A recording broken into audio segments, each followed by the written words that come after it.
পাহাড় ভালোবাসেন না এমন বাঙালি বোধহয় খুব কমই আছেন। শীত পেরিয়ে গরম পড়তে না পড়তেই আমরা একবার হলো পাহাড়মুখো হতেই চাই। রোভার্স ব্লকের আজকের পর্বে আমরা নিয়ে এসেছি south West Sikkim tour series. 7 দিনের এই সিরিজকে আমরা 4টি পার্টে আপনাদের সামনে তুলব। আমাদের এই সিরিজের গোটা ট্যুর প্ল্যানটা স্ক্রিনে দিয়ে দিচ্ছি আপনাদের জন্য, এক ঝলক এতে চোখ বুলিয়ে নিতে পারবেন। এর মধ্যে হলুদ দিয়ে হাইলাইট করা যে পার্ট 1 সেটাই থাকবে আজকের ভিডিওতে। এই পর্বে আমরা ঘুরে দেখব গোটা গ্যাংটক শহরটা। কোথায় থাকবেন, খাওয়া খরচ, গাড়ি, লোকাল সাইট সিইং, কোন কোন জায়গা ঘুরবো ইত্যাদি সব ডিটেলস থাকবে এই ভিডিওতে। তাহলে চলুন শুরু করা যাক। যেহেতু এটা একটা বড় ফ্যামিলি ট্যুর ছিল এবং আমরা মোটামুটি একটা পিক সিজনে ঘুরতে গেছিলাম, তাই যেথা ইচ্ছা সেথা যাই ট্রাভেলস অ্যান্ড ইভেন্টস ট্রাভেল এজেন্সির মাধ্যমে বুক করে গেছিলাম। এই ট্রাভেল এজেন্সির যিনি কর্ণধার সৌমি মুখার্জি দাদা, উনি আমাদের যাবতীয় ব্যবস্থা করে দিয়েছিলেন এবং খুব ভালো ব্যবস্থা করে দিয়েছিলেন। আপনাদেরকে আমি সেই নম্বর দিয়ে দিচ্ছি, আপনারা চাইলে ওনার সাথে যোগাযোগ করে আপনাদের ট্যুর বুক অবশ্যই করতে পারেন।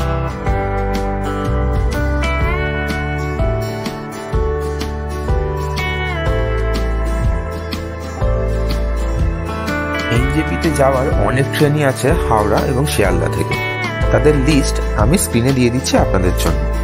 তবে আমাদের যে ট্রেনটি ছিল কামরূপ এক্সপ্রেস, সেটা হাওড়া থেকে ছিল। এনজেপি যাওয়ার জন্য আমরা এখান থেকে হাওড়া থেকে কামরূপ এক্সপ্রেস ধরবো। দেখতেই পাচ্ছেন ট্রেন অলরেডি প্ল্যাটফর্মে ঢুকে গেছে। এখানে 9 নম্বর প্ল্যাটফর্মে দিয়েছে আমাদের ট্রেন। আর যেহেতু আমরা স্লিপারের টিকিট কেটেছি, তো আমাদের S4 এর সিট পড়েছে। এই হচ্ছে S4 এর সামনে অলরেডি এসে গেছি। তো আমরা এবার ঢুকবো। এখান থেকে 6:30 ছাড়বে ট্রেনটা। আর মোটামুটি কালকে এক্সপেক্টেড টাইম ভোর 5:30। স্লিপারে ভাড়া মোটামুটি 330 মতো পড়ে। তাহলে চলুন ট্রেনে ওঠা যাক এবার।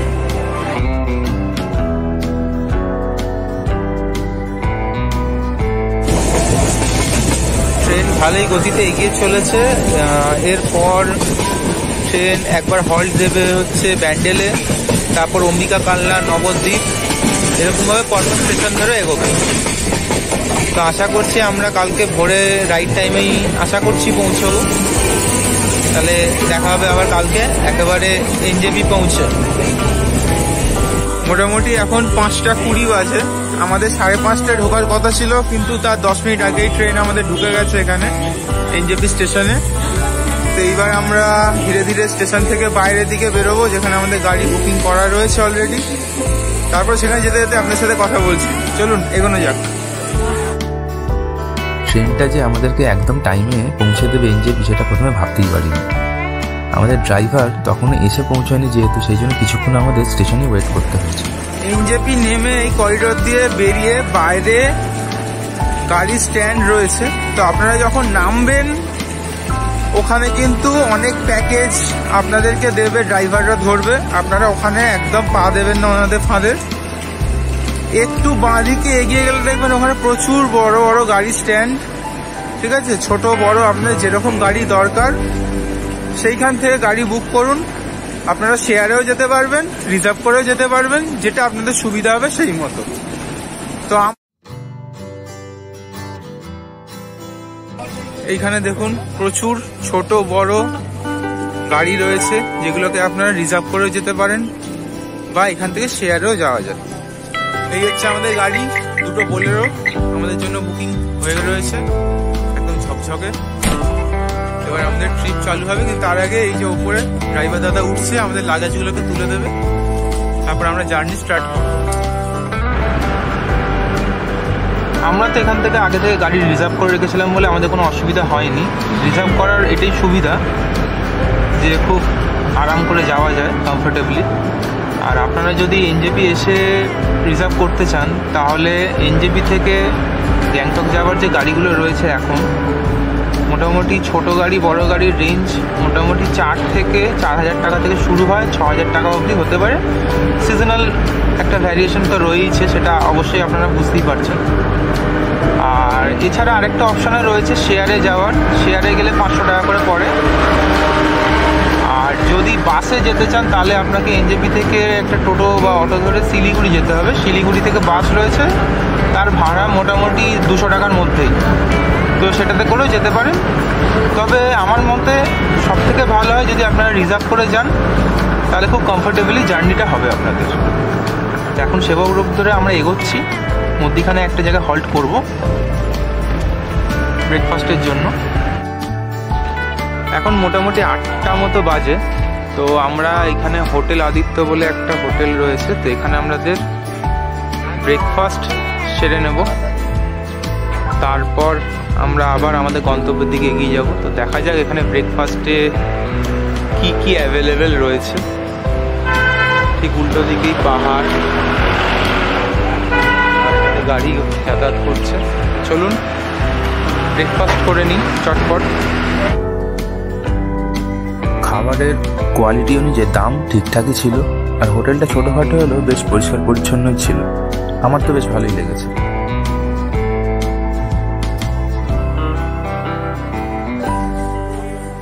পাহাড়ে এসছি আর মোমো হবে না তা হয় নাকি? তো এখানে একটা চিকেন মোমোর প্লেট অর্ডার করলাম, 8 পিস দিয়েছে প্লেট, এবং সাইজগুলো যথেষ্টই বড়।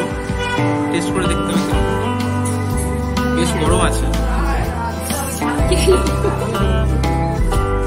ভীষণ ভালো খেতে, খুবই ভালো খেতে।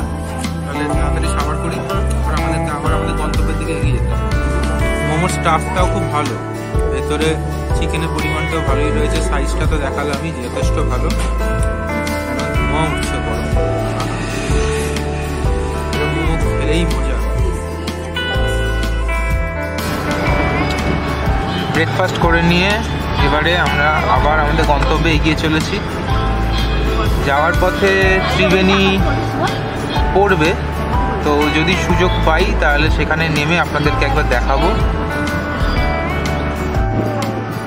এখানে একটা জায়গায় আমাদের গাড়ি দাঁড়িয়েছে, এবং এই যে তিস্তা নদী একদম সামনে বয়ে চলেছে, আর ভীষণ ঠান্ডা বাতাস বইছে এবং কাঁপুনিও দিচ্ছে, সাথে রোমাঞ্চকর একটা ব্যাপার, বেশ মজা। এদিকে মিমি তো পাগলের মতো লাফাচ্ছে।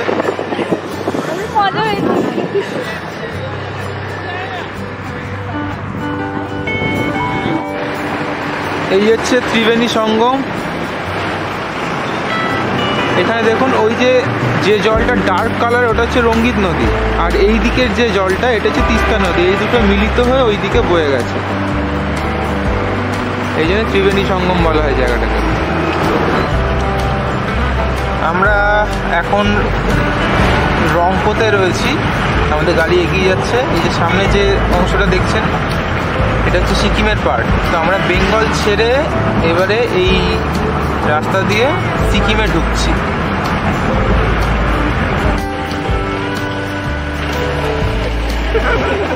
এই হচ্ছে দেউরালি লোকাল ট্যাক্সি স্ট্যান্ড। এখানে দেখুন প্রচুর ট্যাক্সি, প্রাইভেট কার রয়েছে।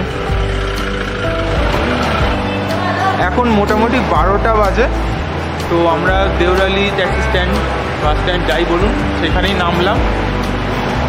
আর এইখান থেকে এবার আমাদেরকে আবার গাড়ি ভাড়া করতে হবে, ছোট ক্যাব ভাড়া করে তারপর আমাদেরকে গ্যাংটকে আমাদের যে হোটেল রয়েছে সেই হোটেলে আমাদেরকে পৌঁছতে হবে। তো এখানে আমরা ক্যাব বুক করলাম। তো এখন নতুন যে ভাড়া হয়েছে ওদের গভর্নমেন্ট রুল হিসাবে এখানকার 300 টাকা পার ক্যাব। তো আমরা বার্গেন করার চেষ্টা করলাম, বাট কোনো লাভ হয়নি। তো আমরা অনেকজন যেহেতু রয়েছি, তো 4টে ক্যাব আমাদের লাগছে, তাতেও 300 টাকা করে পার ক্যাব পড়ছে, একটা গাড়িতে 4 জন করে। আমাদের ক্যাব আমাদের জার্নিতে বেরিয়ে গেছে। এবারে আমরা মোটামুটি আমাদের হোটেল যেটা রয়েছে সেই দিকে যাচ্ছি। আমরা চ্যাংলোচেন বলে হোটেলটাকে বুক করেছি, তো ওখানে গিয়ে আপনাদেরকে দেখাবো হোটেলটা কেমন, পুরো টোটাল একটা ভালো রিভিউ দেবো আপনাদের, যাতে আপনাদের সুবিধা হয় যদি ওখানে বুক করেন। যাবতীয় ডিটেলসও দিয়ে দেবো। এই হচ্ছে আমাদের হোটেল চ্যাংলোচেন। আমরা এখন এখানে ঢুকবো, চেক ইন করবো। এখন মোটামুটি 12:30 মতো বাজে। এইখানে তো বসার জায়গা রয়েছে, আর এখানেও এক্সটেন্ডেড কিছু জায়গা রয়েছে হয়তো বসে চা কফি খাওয়ার জন্য। এখানেও ওয়েটিং হলই বলা যায় এটাকে। আর এখানে খুব সুন্দর একটা বুদ্ধা মূর্তি, খুবই মিষ্টি দেখতে, কাম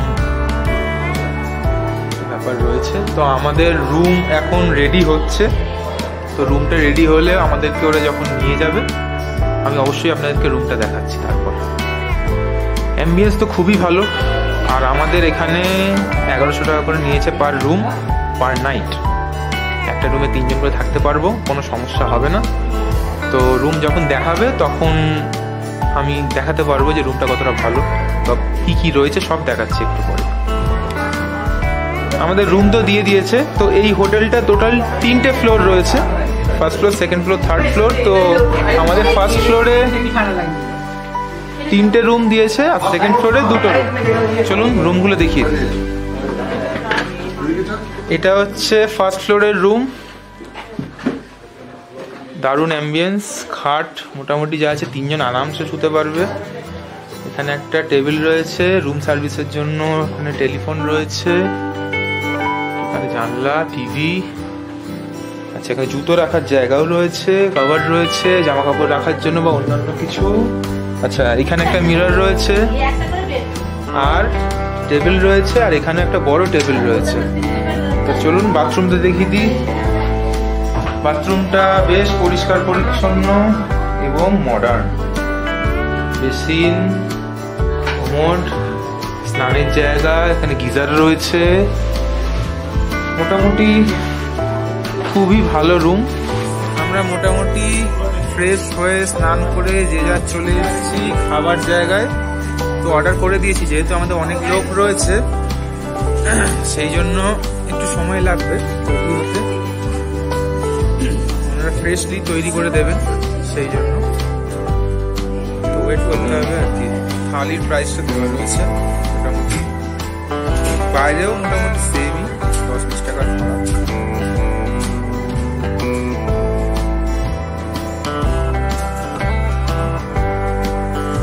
এখানে ফিশ থালি অর্ডার করেছিলাম, এই যে রাইস দিয়েছে, পাঁপড়, পেঁয়াজ, এদিকে ডাল রয়েছে, এখানে ফিশের একটা পিস আর এই আলু ভাজা।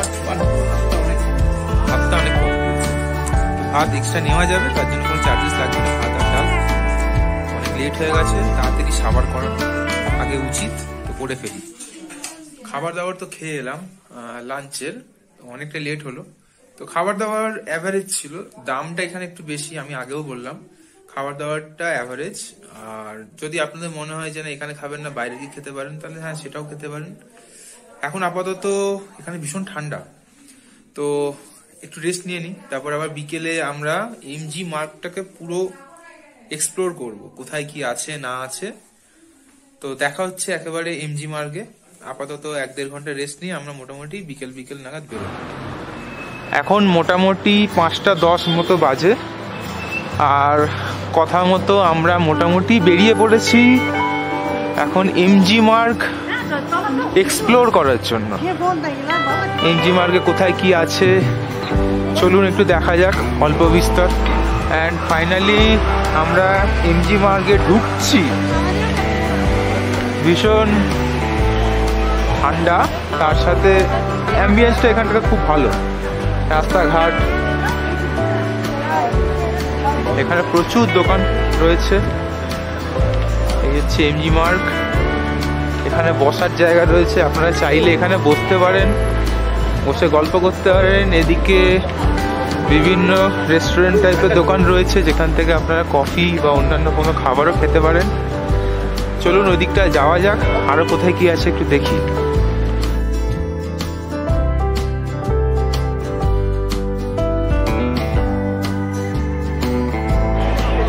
এমজি মার্গ জায়গাটা এমনি বিশাল বড়, এই জায়গাটা খুব সুন্দর, এখানে প্রচুর ফুল সাজানো রয়েছে, অর্কিড টাইপের, আরো অনেক রকম, আমি জানি না সব কটার নাম। এই দিকটাতে আলোটাও বেশি, প্রচুর লোকজন এখানে বসেও রয়েছেন।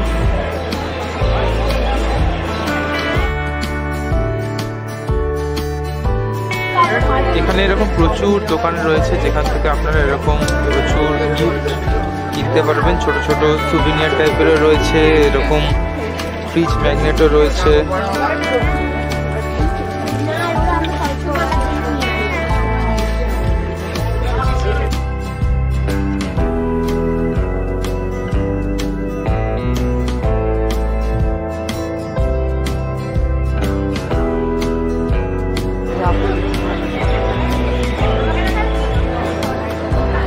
এমজি মার্ট চত্বরে এখানে যত স্ট্রিট ফুড তো নেই, বরঞ্চ যে রেস্টুরেন্টগুলো ছোট ছোট রেস্টুরেন্টগুলো রয়েছে সেখানেও প্রচণ্ড দাম। সুতরাং যদি বাইরে কিছু ফাস্ট ফুড কিছু খেতে হয় রেস্টুরেন্টে ঢুকে, মোটামুটি নর্মাল দামের থেকে প্রায় 2-2.5 গুণ দাম বেশি। সেটা বুঝে তারপরে ট্রাই করবেন।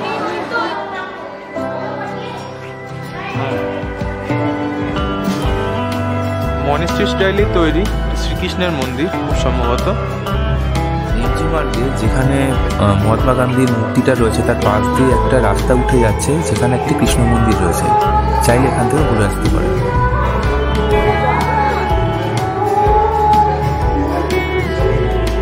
এখানে জগন্নাথ, বলরাম, সুভদ্রাও রয়েছেন, তাদেরও দর্শন হয়ে গেল।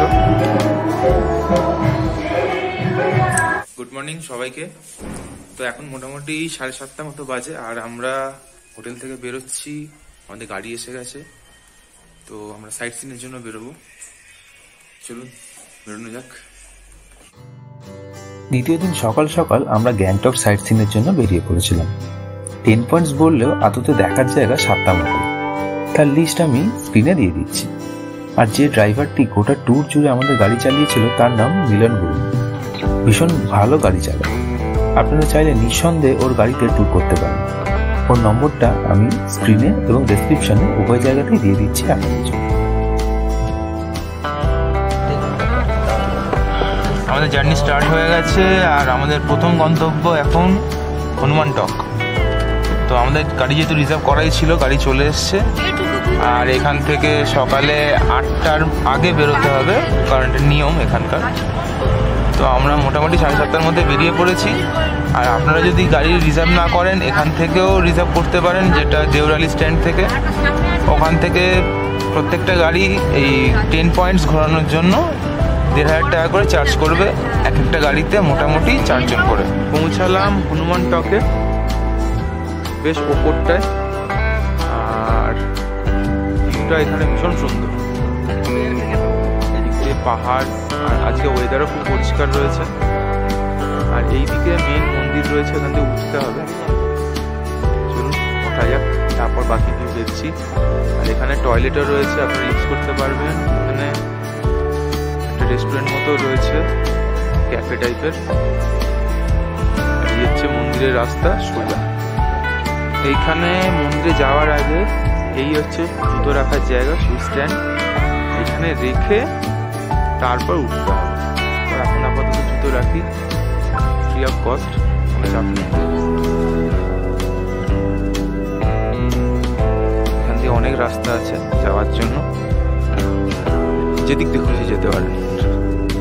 কিছু লোক ওই দিক দিয়ে যাচ্ছে, আমি এটা দিয়ে উঠে এলাম। এদিক দিয়েও যাওয়ার রাস্তা আছে। এখানে ভিউ আরো উপরে আসলে আরো সুন্দর। এখানে যথেষ্ট ঠান্ডাও রয়েছে, আর রোদটাও বেশ মিষ্টি লাগছে, ফাঁকাই বেশ। এইদিকে হচ্ছে মন্দির, মন্দিরটা আমরা যাব। তার আগে এইখান থেকে ভিউটা আপনাদেরকে একটু দেখাই। অপূর্ব ভিউ, দেখুন জাস্ট, মানে জাস্ট দাঁড়িয়ে দাঁড়িয়ে দেখতে হয়, চোখ ফেরানো যাবে।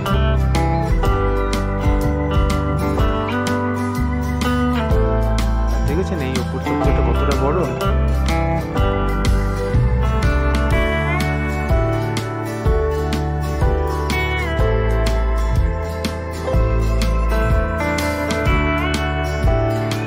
এই হচ্ছে হনুমান টকের মন্দির। আমাদের হনুমান টক দেখা তো হয়ে গেল, মন্দির দর্শনও হয়ে গেছে। এবারে আমরা নিচে নামছি, এবং আমাদের পরবর্তী গন্তব্যের দিকে এগোবো। এই হনুমান টকের এখানে প্রসাদও নেওয়ার জায়গা রয়েছে। এখান থেকে আপনারা চাইলে প্রসাদও নিতে পারেন, 100 টাকা 150 টাকা এরকম সব রয়েছে। এই কাউন্টার থেকে আপনারা কালেক্টও করতে পারেন। তাহলে চলুন আর দেরি না করে আমরা পরবর্তী গন্তব্যের দিকে এবার এগিয়ে যাই।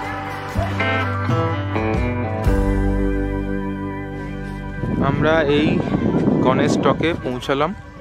তো এখানে গণেশ টক রয়েছে আর এদিকে হিমালয়ান জুলজিক্যাল পার্কও রয়েছে, কিন্তু এটা এখন বন্ধ রয়েছে। কখন খুলবে নাকি আজকে বন্ধ থাকে সেটা জানি না, দেখতে হবে।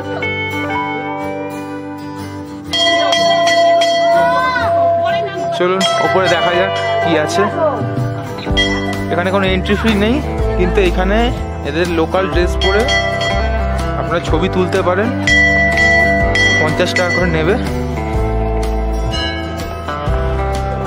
এখানে কিন্তু জুতো খুলে তারপরেই যেতে হবে। ওকে, তো আমরা আগে জুতোটা খুলে নিই। এই যে ফুলের ডালিগুলো, এগুলো 50 টাকা 80 টাকা এরকম আছে। আর এখানে আপনারা সকাল থেকে পুজো দিতে পারবেন যে কোনো সময়। সকাল 5টা থেকে খোলে, মোটামুটি সন্ধ্যে অবধি খোলা থাকে, 6টা 7টা অবধি। যে গণেশজি, গণেশ টক যে হিসাবে বলা হয়।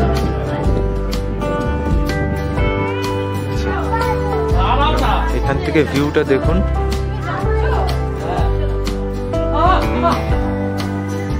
এই হচ্ছে ভিউ।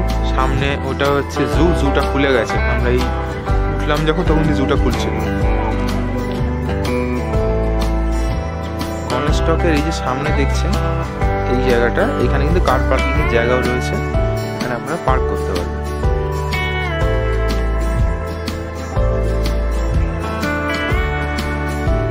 এই গণেশ টকের ওপরে এখানে বিভিন্ন সুভিনিয়ার গিফটস আপনারা কিনতে পারেন, সেম এই লোকাল মার্কেটের মধ্যে।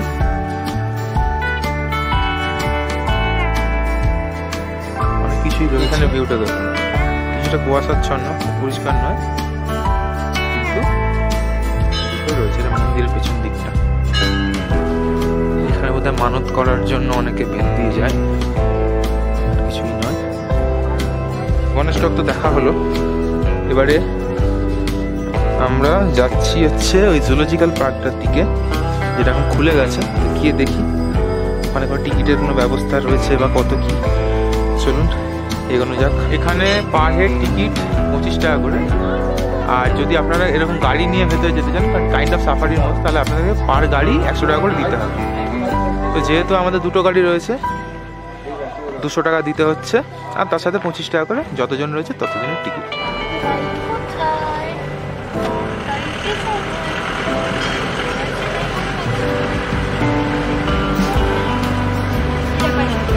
ঢুকছি জুয়ের ভেতরে। সামনে বেশ ড্রাগন দিয়ে গেট করা।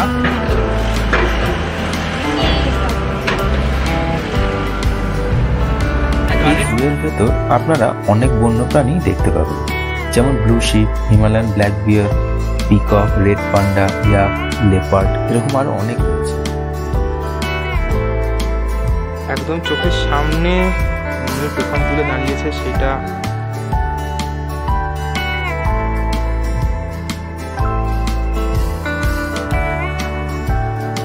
দারুণ। চোখের সামনে এরকম ভাবে দেখাটাও একটা সৌভাগ্যের ব্যাপার।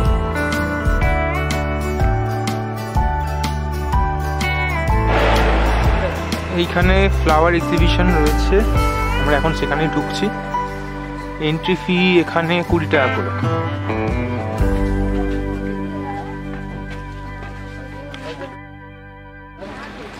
এখন টাসি ভিউ পয়েন্টে আমরা আসছি। এই যে টাসি ভিউ পয়েন্ট, এদিক থেকে উঠে ওপরের দিক দিয়ে যেতে হবে। চলুন যাওয়া যাক, দেখি কি আছে এখানে ভিউ পয়েন্ট থেকে। এই হচ্ছে টাসি ভিউ পয়েন্ট। এই হচ্ছে সেই জায়গা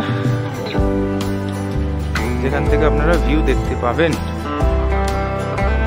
দেখি চলুন 180 ডিগ্রিতে কি ভিউ আসছে এখানে।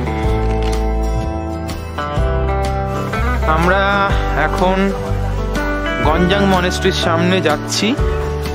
এটা ওয়ান অফ দ্য লোকাল সাইট সিনসের মধ্যেই পড়ে। চলুন দেখা যাক কেমন। এখানে ঢুকতে গেলে মেনটেনেন্স ফি দিতে হয়। এটা অ্যাডাল্টদের 10 টাকা, আর বাচ্চা যারা রয়েছে 10 বছরের কম তাদের ফ্রি।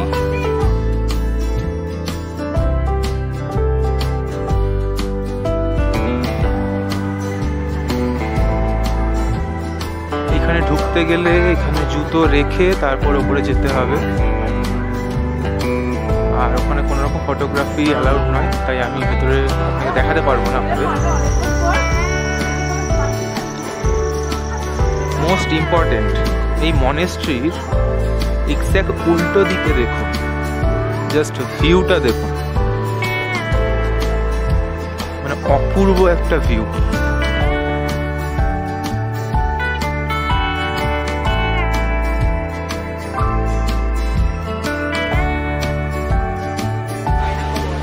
এই মুহূর্তে রয়েছি বাকথাং ফলসের সামনে। এখন যেহেতু ঠান্ডার সময়, সাধারণত ফলসে তো জল বর্ষাকালেই বেশি হয়, জল অত নেই, বাট স্টিল যা আছে মোটামুটি দেখা যাচ্ছে। আর এইখানে একটা এরকম গ্লাইডিং রয়েছে,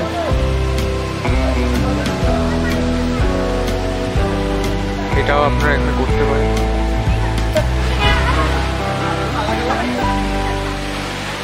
এই গ্লাইডিংগুলো এখানে করতে পার পারসন 100 টাকা করে নিচ্ছে, আপনারা চাইলে করতেই পারেন।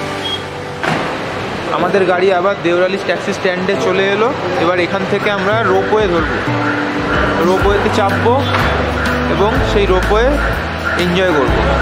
এই দেওরালি ট্যাক্সি স্ট্যান্ড থেকে বেরোলেই এই যে টিকিট কাউন্টার, এই দিকে রোপওয়ে, আমরা এদিকেই যাবো এখন।